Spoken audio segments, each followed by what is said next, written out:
We just wanted to do an application demo on the Reform 2s. We've had a couple of people say they've struggled with the application of it, so I'm just going to show you how we would apply it and to make sure that you're not having any issues when you apply it in the future.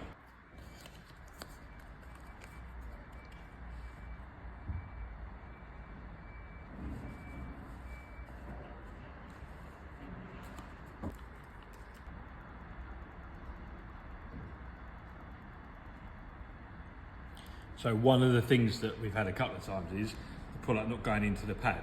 As you can see, the product's gone in very easily. All I can think of, or we could think of, is you're actually reusing pads from other products that are already hydrophobic because you've used them. That is what is repelling it when you're trying to put this in. This is a different makeup to the other products because it's designed to do a certain job, which is on the self-healing side. So when you're using this, you need to make sure you've got a new pad, not an old pad that you've washed, because it will have an element of hydrophobicity, which will then make the product roll off rather than it going into the pad. For application of this, we're going to do smaller bits at a time because it's quite a quick application as such.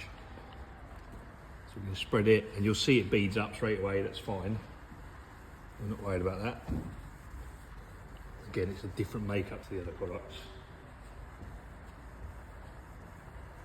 So we'll spread on the surface, do our crosshatch technique, and then we're just going to buff.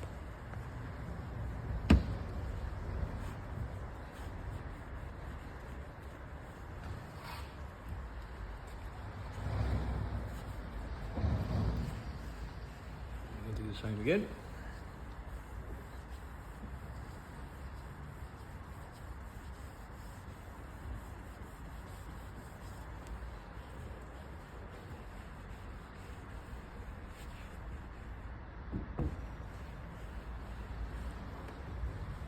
You'll notice as it sort of cures over the next 2 or 3 minutes, when you go back over it with a cloth, even now I can feel it, it will go slicker, basically.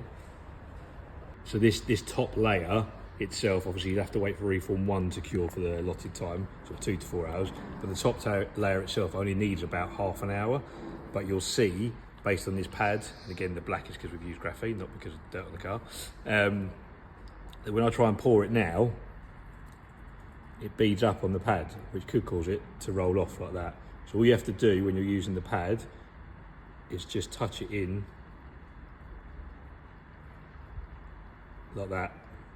So you use the flat part of the dropper head, I guess, to just rub it into the surface a bit so it doesn't bead and roll off. Because obviously you don't want to keep using new pads just to reapply again. So all you need to do is rub it in with the head as you're pouring, in essence, just like that, and it nice and easily soaks into the pad, and then you can go again on your next panel.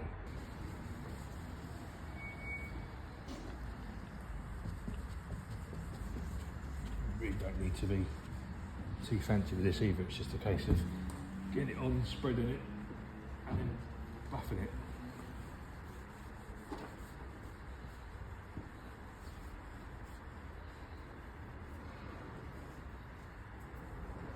Right, so now you've seen the application, all I then do after I finish each panel is I get a very dry, very clean microfiber. I use my inspection light, and I'm just, any areas I see where I think it looks, not smeary as such, but it's not quite levelled out properly. It won't be rainbow, it will be more like a smear, I guess, but it won't be a rainbow. There's a tiny bit there, I'll just level it off.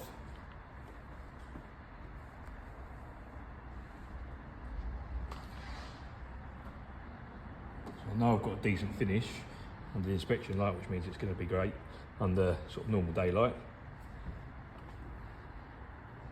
And I'm happy with the application now.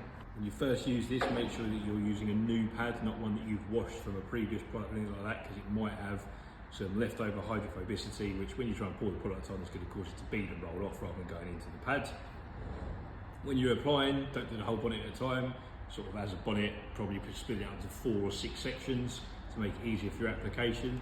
As you saw, it was on crosshatch method, buff off, and then when you need to apply more product to the pad, if the product's already started to cure on the pad, it will bead the product up. So all you need to do is just run the surface of the dropper part of the bottle across the pad, and that way it will just push it into the pad, and then you can reapply again. And then when you're doing your buffing, obviously do your buffing to where you think is a good level, get your inspection light out, Any bits that look like they just need a little bit more leveling, make sure you use a new, dry, clean microfiber. Just gently buff those out to a nice level finish so you get the perfect finish that you're looking for. And then you should be good to go.